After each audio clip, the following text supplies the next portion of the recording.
Planet हमें नीला नजर आता है। यूरेनस के मुकाबले में नेपच्यून में मीथेन थोड़ी ज्यादा है। इसी वजह से इस प्लेनेट का रंग ब्राइट और ब्लू है। क्योंकि मीथेन गैस सूरज से आने वाली रेड लाइट को ऑब्जर्व करके नीली रोशनी को रिफ्लेक्ट करती है। नेपच्यून का एवरेज टेम्परेचर 214 डिग्री सेल्सियस है, जबकि यूरेनस की सतह का टेम्परेचर 224 डिग्री सेल्सियस है। इसलिए इन दोनों प्लेनेट को आइस जॉइंट प्लेनेट भी कहा जाता है। दोस्तों, नेपच्यून सूरज से सबसे ज्यादा दूर है, तो इसे सबसे ज्यादा कोल्ड प्लेनेट होना चाहिए, जबकि सबसे कोल्ड प्लेनेट यूरेनस है। ये काफी अजीब बात लग रही है, मगर दोस्तों ऐसा इसलिए है कि मीथेन गैस, जो कि एक ग्रीन हाउस गैस है, ये टेम्परेचर को अच्छी तरह से अपने अंदर ट्रैप कर लेती है। और नेपच्यून में मीथेन गैस की तादाद यूरेनस से ज्यादा है, इसलिए इसके एटमॉस्फेयर में ज्यादा टेम्परेचर ट्रैप होता है और इसी वजह से यूरेनस के मुकाबले में ज्यादा गर्म रहता है। नेपच्यून का सरफेस टेम्परेचर इस तरह शदीद है कि आज तक कभी भी किसी इंसान ने इतना शदीद टेम्परेचर एक्सपीरियंस नहीं किया होगा। अगर कोई इंसान इसे अनुभव कर भी ले तो उसे जमकर पत्थर बन जाने में कुछ मिली सेकेंड ही लगेंगे। नेपच्यून हमारी जमीन से 4.5 अरब किलोमीटर दूर है। ये अकेला एक ऐसा प्लेनेट है जो इतना दूर है कि इसे जमीन से नेकेड आई से भी देखा नहीं जा सकता।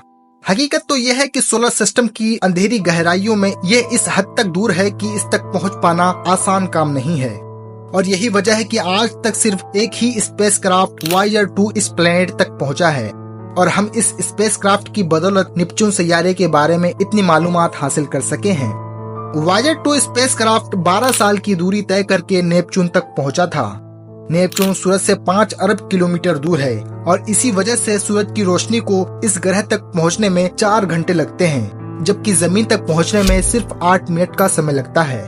और वहीं उसके मुकाबले में नेपच्यून 900 गुना ज्यादा मध्य है, जिसका मतलब ये है कि वहाँ रोशनी सिर्फ नाम की है।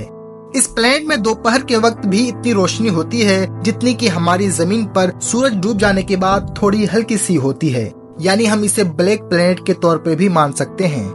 इस बर्फीले प्लेनेट की कोई खास स्ट्रक्चर नहीं है, इसलिए आज तक कोई टेलीस्कोप भी इसके अंदर लैंड नहीं कर सका। सोलर सिस्टम का ये इकलौता प्लेनेट है जहां खतरनाक तूफान आते हैं और यही वजह है कि इसे सौर मंडल का विंडी प्लेनेट भी कहा जाता है। हम अंदाजा भी नहीं कर सकते कि यहाँ हवाएं इतनी ताकतवर हैं कि ये आवाज की रुकावट को भी तोड़ देती है। इन तूफानों को नेपच्यून पर बने द ग्रेट डार्क स्पॉट पर देखा जा सकता है। आपने इस तरह का ग्रेट डार्क स्पॉट जुपिटर में भी देखा होगा। इसको द ग्रेट रेड स्पॉट कहा जाता है। जुपिटर की ये आंधी कई सदियों से एक ही जगह पर चक्कर लगा रहा है, जबकि नेपच्यून पर मौजूद द ग्रेट डार्क स्पॉट बनता है और गायब होता रहता है और पूरे नेपच्यून पर अलग अलग जगहों पर चक्कर मारता हुआ नजर आता है। नेपच्यून का तूफान इतना बड़ा है कि हमारी जमीन आसानी से इसके अंदर समा सकती है। साइंस के मुताबिक ये स्पॉट हमारे जमीन के बराबर है। दोस्तों, हमारी जमीन में एक साल 365 दिनों का होता है, जबकि नेपच्यून पर एक साल जमीन के 165 साल के बराबर होता है। इसकी वजह है नेपच्यून की ऑर्बिट का बहुत बड़ा होना। ये अपने एक्सिस पर जमीन के मुकाबले में बहुत ज्यादा तेजी से घूमता है, इसलिए इसका एक दिन 24 घंटों की बजाय 16 घंटों का होता है। 1846 में नेपच्यून की खोज हुई थी। तब से लेकर अब तक इस प्लेनेट पर अभी एक ही साल गुजरा है। ये सब सुनने में अलग सा मालूम होता है और कुछ मिस्टीरियस भी लगता है। हैरानी की बात यह है कि इस आइस वर्ल्ड में मौसम भी पाए जाते हैं। यहाँ अगर एक साल इतना लंबा होता तो यहाँ पर आने वाले चारों मौसमों में से हर एक मौसम 40 साल से ज्यादा पीरियड तक रहता है। जरा सोचे कि हमारी जमीन पर 40 साल सर्दी और 40 साल गर्मी का होता तो कैसा होता। दोस्तों, उम्मीद है नेपच्यून की ये मालूमात आपको पसंद आई होगी। कुछ नया जानने को मिला हो तो हमें कमेंट में जरूर बताइएगा। मिलते हैं एक नई वीडियो के साथ, तब तक के लिए कीप वॉचिंग।